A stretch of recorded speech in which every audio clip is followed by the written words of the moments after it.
अतामी जिसे पिछली कहानी में जमीन में गड़ा हुआ सोना मिला था, जिस सोने को बचाने के लिए उसने सोवियत के कई सोल्जर्स को मार दिया था क्योंकि वो उसके देश के ऊपर अत्याचार भी कर रहे थे। पर अब जब वो अपने घर वापस पहुंचता है तो उसकी पूरी दुनिया बदल जाती है। Bollywood silver screen presenting Sisu road to revenge. ये कहानी पहली कहानी के 2 साल बाद की कहानी है। ये साल है 1946। वर्ल्ड वॉर खत्म हो चुका है और अब अतामी अपने घर वापस लौटा है। वो देखता है कि उसके घर में उसका परिवार नहीं है। दरअसल उसके परिवार को सोवियत की सेना ने मार दिया है, जिस वजह से अतामी बहुत ज्यादा दुखी है और अब वो यहाँ से हमेशा के लिए कहीं और जाना चाहता है, क्योंकि ये जगह जिसका नाम कैरेलिया है वो फिनलैंड का हिस्सा था। पर फिनलैंड और सोवियत के बीच में एक समझौता हुआ, जिसके चलते फिनलैंड ने ये जगह सोवियत को दे दी ताकि फिनलैंड में हमेशा के लिए शांति हो जाए। अतामी अपने इस घर को अपने परिवार की याद में और उनके सम्मान में फिनलैंड में दोबारा बनाना चाहता है। इसीलिए वो घर की हर एक लकड़ी पर नंबर लिखता है, जिसके बाद वो उन लकड़ियों को निकाल कर ट्रक में लोड करता है। उसके साथ उसका एक डॉग भी है, जिस डॉग को ट्रक में बैठाकर यहाँ से निकल जाता है ताकि जल्द से जल्द वो सोवियत के इस हिस्से को छोड़कर फिनलैंड पहुंचकर अपने घर को दोबारा बना सके। दूसरी तरफ हमें साइबेरिया की जेल में इगोर को दिखाया जाता है, जो कि अब एक कैदी है। उसके पास जनरल आते हैं और उसे बताते हैं कि वॉर के वक्त तुम अपनी बटालियन के साथ फिनलैंड के करेलिया शहर में चले गए थे, जो कि अब सोवियत का हिस्सा है। वहां पर तुमने कत्लेआम किया, जिस कत्लेआम में तुमने एक परिवार को भी मारा, जो कि अतामी का परिवार था, जिसने रेड आर्मी के 300 सोल्जर्स को मार दिया। वो एक कमांडो था, वो बहुत ही खतरनाक है और हमारे 300 कमांडोज मारने के बाद वो बहुत ज्यादा फेमस हो गया। मैं चाहता हूँ कि तुम अतामी को मार दो। तुम्हें जिस भी चीज की जरूरत है मैं तुम्हें देने के लिए तैयार हूँ। अगर तुमने अतामी को मार दिया तो मैं तुम्हें हमेशा के लिए आजाद कर दूंगा।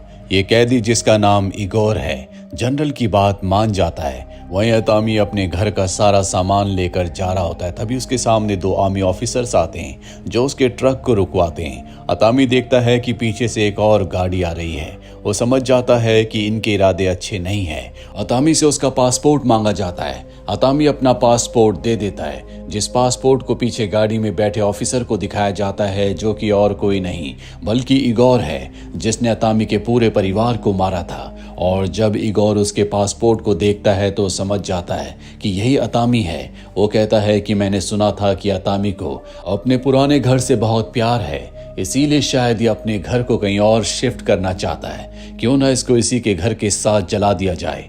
अतामी अपने ट्रक के साइड मिरर में सब कुछ देख रहा होता है। वो देखता है कि उन दोनों ऑफिसर्स में से एक ऑफिसर शराब की बोतल के अंदर आग लगा रहा है, दूसरा अपनी गन को तैयार कर रहा है। वो समझ जाता है कि उस पर हमला होने वाला है, पर इससे पहले कि वो उसे मार दे, अतामी उन दोनों को मार देता है। और जब वो अपना ट्रक लेकर यहाँ से भाग रहा होता है, एक सोल्जर उसके ट्रक में आ जाता है, जिसे अतामी एक ही वार में बेहोश कर देता है। अतामी देखता है कि उसके पास जो गन है उसमें गोलियां नहीं है। उस सोल्जर के होश में आने के बाद अतामी उसमें गोलियां लोड करने के लिए कहता है। वहीं इगोर उसके पीछे एक आर्मी के ट्रक को भेजता है। उस दूर जाने के बाद अतामी अपने ट्रक को रोकता है और उसके पीछे जो दूसरा आर्मी का ट्रक आ रहा था उसमें बैठे सभी सोल्जर्स को मार देता है।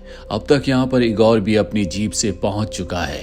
अतामी उसे देख लेता है। उसके साथ जो सोल्जर होता है वो अतामी पर हमला करना चाहता है, पर इससे पहले कि वो अतामी पर गोली चलाता, अतामी उसे ही गोली मार देता है। उसके सामने इगोर भी है। अतामी को नहीं पता कि इगोर ने ही उसके पूरे परिवार को मारा था। इगोर निहत्था है, इसीलिए अतामी उस पर गोलियां नहीं चलाता, बल्कि उसकी जीप के टायर को ब्लास्ट करके वहां से अपना ट्रक लेकर निकल जाता है। और अब इगोर रेडियो से यहाँ पर कुछ बाइकर्स को बुलाया जाता है, जो कि अतामी का पीछा करना शुरू कर देते हैं। इगोर भी अपनी जीप के टायर को ठीक करता है और खुद भी अतामी का पीछा करना शुरू कर देता है। वहीं अतामी को पता है कि उसके पीछे अब और भी सोल्जर्स आएंगे, इसीलिए वो अपने रूट को बदल लेता है। पर इगोर बहुत ही चालाक इंसान है। उसे अतामी की इस चाल का पता चल जाता है। वो अपने बाइकर्स को इन्फॉर्म कर देता है, जिसके बाद इस सब के सब एक बार फिर से अतामी के पास पहुंच जाते हैं। अतामी बाइकर्स के ऊपर गोलियां चलाता है और उन्होंने बुलेट प्रूफ जैकेट्स और हेलमेट्स पहने हुए हैं, इसीलिए उसकी गोली का उन पर असर नहीं होता। और तभी एक बाइकर अतामी के ऊपर गोली चलाता है, जिससे वो जख्मी हो जाता जाता है।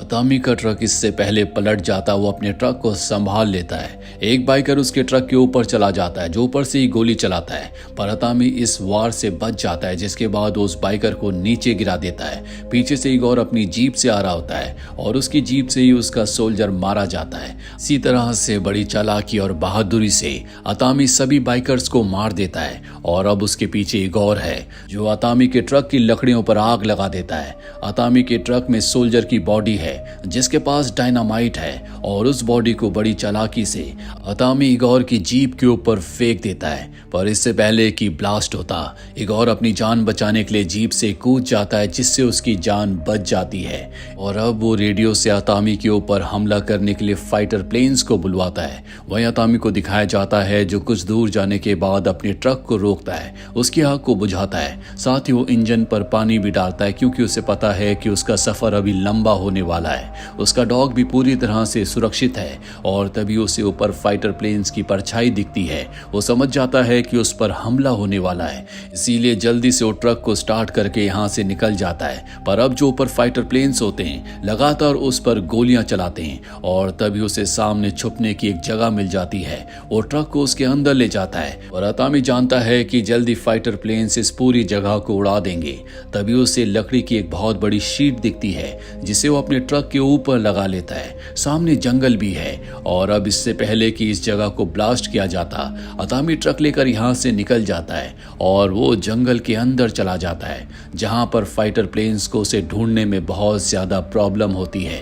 घने जंगलों में वो उसे अच्छी तरह से देख नहीं सकते, पर तभी एक पायलट को उसका ट्रक दिख जाता है और अब वो अपने फाइटर प्लेन को बहुत नीचे ले जाता है। लगातार अतामी के ट्रक के ऊपर वो गोलियां चला रहा होता है। अतामी उसे देख लेता है कि वो उसके पीछे से आ रहा है, इसीलिए जब वो उसके बहुत करीब होता है तो अतामी अपने ट्रक की ब्रेक दबाता है जिससे वो प्लेन उससे टकरा जाता है। इस क्रैश में पायलट भी मारा जाता है। अतामी देखता है कि अब उसके पीछे कोई नहीं है, उसे जल्द से जल्द जंगल से बाहर निकलना होगा और इस जगह से दूर जाना होगा, तभी उसकी जान बच सकती है। जंगल से बाहर निकलने से पहले वो आसमान में दूर दूर तक देखता है, पर उसे दूसरा प्लेन कहीं नहीं दिखता, जिसके बाद वो अपना ट्रक लेकर यहाँ से निकल जाता है।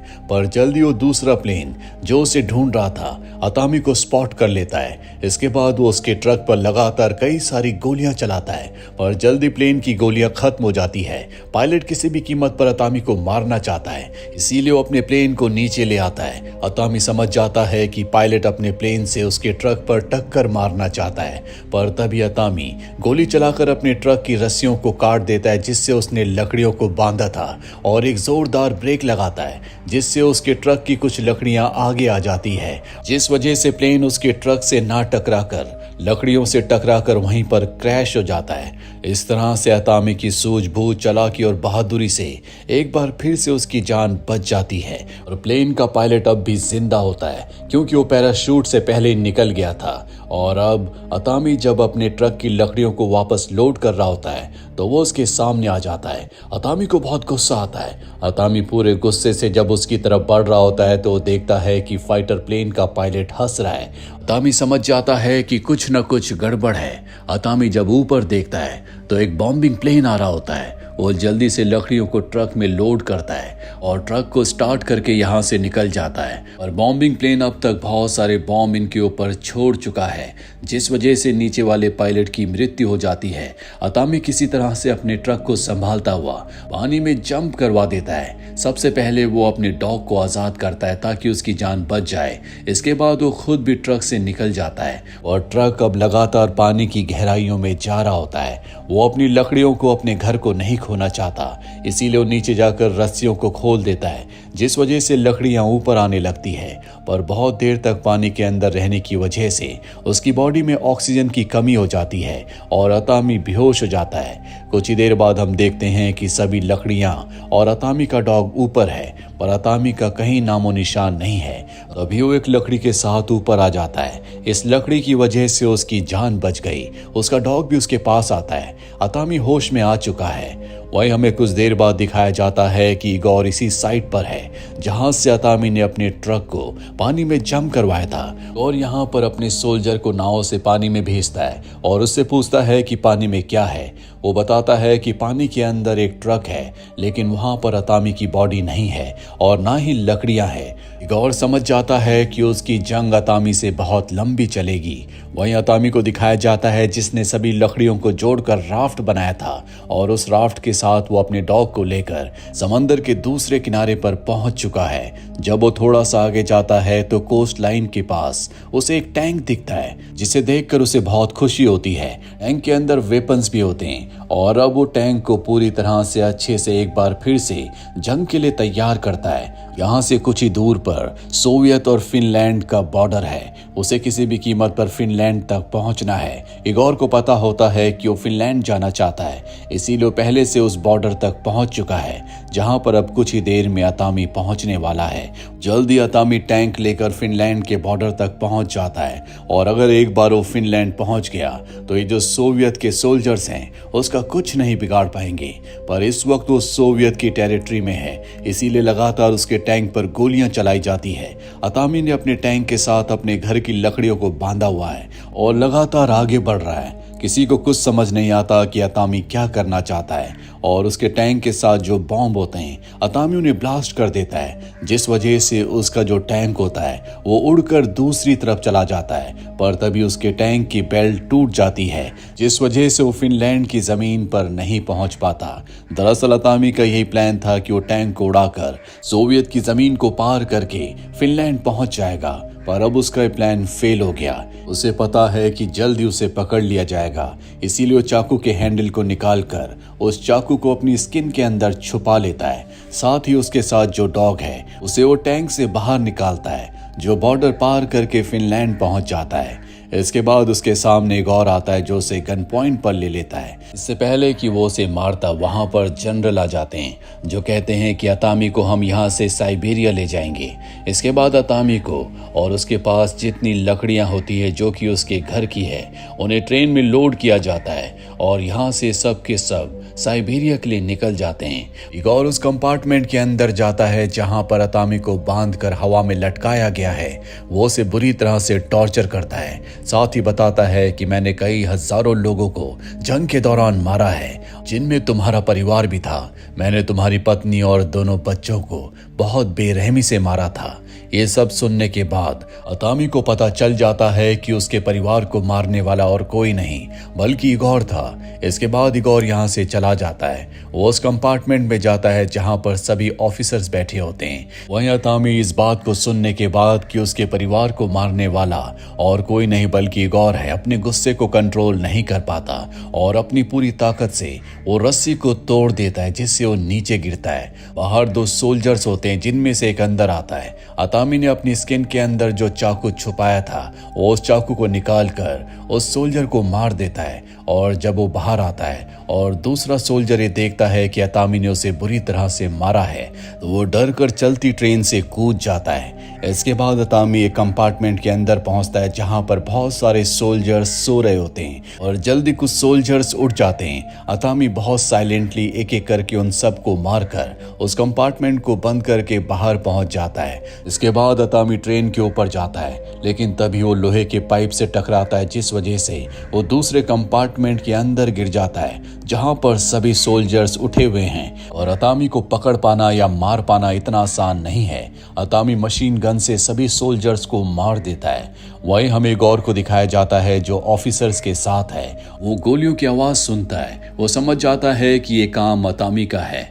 वो अपने कंपार्टमेंट से बाहर निकलता है। वो देखता है कि पीछे जो बोगी है उसके अंदर गोलियां चल रही है। अतामी अब उस तक पहुंचने वाला है। इन दोनों बोगीज के बीच में एक कैरियर भी होता है जिसके अंदर कुछ रखा हुआ है और अब इगोर ट्रेन के पिछले हिस्से को अपनी बोगी से यानी कि ट्रेन के अगले हिस्से से अलग कर देता है। अभी अतामी बाहर आता है। वो देखता है कि इगोर उसकी आंखों के सामने से उससे दूर जा रहा है। इसके बाद इगोर उस कंपार्टमेंट के अंदर आ जाता है जहां पर सभी ऑफिसर्स बैठे हुए हैं। वो बहुत गुस्से में है, इसीलिए वो सबको गोली मार देता है। जनरल कहता है कि मुझे छोड़ दो, यहाँ पर बहुत सारे पैसे हैं, ये पैसे लेकर तुम यहाँ से निकल सकते हो, इसीलिए तुम यहाँ पर आए थे। और इगोर जनरल को भी मार देता है। उसके पास अब पैसे भी हैं। वहीं हमें इतामी को दिखाया जाता है जो उस कैरियर के ऊपर रखी हुई चीज के ऊपर से कपड़ा हटाता है। ये एक मिसाइल होती है जिसे वो एक्टिवेट कर देता है, और जब मिसाइल आगे बढ़ती है तो साथ ही वो सभी बोगीज भी आगे बढ़ना शुरू हो जाती है। और जल्द इतामी ट्रेन के उस दूसरे हिस्से तक पहुंच जाता है जिसमें इगोर है। वो इगोर के ऊपर हमला कर देता है। ये दोनों एक दूसरे को बुरी तरह से मारते हैं और अब इगोर फ्रस्ट्रेट हो जाता है। वो इतामी से कहता है कि तुम चीज क्या हो, तुम मरते क्यों नहीं। जिसके बाद वो अतामी के ऊपर एक जोरदार प्रहार करता है। अतामी उस जगह गिरता है जहां पर वो मिसाइल है जो अब भी एक्टिवेटेड है, जो कभी भी ब्लास्ट हो सकती है। इगोर अतामी से कहता है कि अब मरने से पहले तुम कुछ कहना चाहते हो। अतामी अपने मुंह के अंदर से जो मिसाइल के कैरियर के नट्स हैं, यानी कि उसने नट्स को खोल दिया है, और अगले पल हमें दिखाया जाता है कि मिसाइल लॉन्च हो जाती है जो इगोर की बोगी को हिट करती है। अतामी जिस बोगी में ट्रेन के जिस हिस्से में है उसमें कोई इंजन नहीं है, इसीलिए वो पीछे रह जाता है। इगोर के सामने मिसाइल है जो कि ब्लास्ट हो जाती है, जिसमें इगोर की मृत्यु हो जाती है, और इस तरह से अतामी का बदला पूरा होता है। हमें दिखाया जाता है कि अतामी 2 दिन का सफर तय करने के बाद एक ट्रेन कार से फिनलैंड के बॉर्डर तक पहुंच जाता है। इन कार में उसके घर की लकड़ियां भी हैं। यहाँ पर फिनलैंड के सोल्जर्स होते हैं जो अतामी से उसकी आईडी मांगते हैं, और जब अतामी उन्हें अपना पासपोर्ट देता है तो वो समझ जाते हैं कि ये वही कमांडो है जिसने अकेले ही सोवियत के 300 सोल्जर्स को मारा था। वो अतामी को सैल्यूट करते हैं। इसके बाद अतामी फिनलैंड में पहुंच जाता है जहां पर वो अपने घर की लकड़ियों से अपने घर को दोबारा से बनाना शुरू करता है। उसने घर की लकड़ियों पर पहले से नंबर लिखे हुए थे, यानी कि जैसा घर पहले उसका था वो हूबहू वैसे ही घर बनाना चाहता है। तभी यहाँ पर कुछ लोकल लोग आते जिनके हाथ में हथियार है। अतामी उनसे लड़ने के लिए तैयार हो जाता है, पर वो कहते हैं कि हम तुम्हारी मदद करने के लिए यहाँ पर आए हैं। इसके बाद वो अतामी के साथ उसका घर बनाने में उसकी मदद करते हैं। इसी के साथ ये फिल्म की कहानी यहीं पर खत्म हो जाती है। उम्मीद करते हैं कि ये कहानी आपको पसंद आई होगी।